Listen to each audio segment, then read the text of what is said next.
नमस्कार सांग मैंने आज ड्रैगन फ्रूट गछ विषय किसी कथा आपण मान सांगे मु शेयर करी। तो चलतु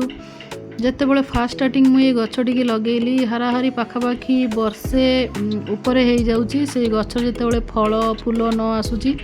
तो सासू माँ सब बसिकी पदारे देखती मु गछपत्र एमती काटुची भांगुची डाल सबकि कर तो सी मत चिड़ी कामुड़ी कहते कि तू सब से डाल पतर गछ को काटी दौचु भांगी दौचु से केमी फल आसो से फल आसुनी। तो सासू माँ को तो मुझे बुझे पारिनी जे माँ यही गछर जत्न एमती ही नियंती आउ एमती कटा छिंडा कले ही ये गछरे फल फूल आसो किंतु मो मने मने मु जानी जे ये गछरे निश्चय फल फूल आसो किंतु तार बयस हेले आसो। हाँ वर्षे भितर दीटा फूल आसीथिला किंतु से झड़ी पड़ीथिला किंतु 1.5 वर्ष पर ये जो फल फूल आसी ये आ झड़बार नहीं कारण आपण मैंने देखुंत यही फूलरू फल पूरा सेटिंग हो गलानी। आपण मानकू ये वीडियोटा केमिति लागिला निश्चय जनइबे जदि भल लगी लाइक शेयर।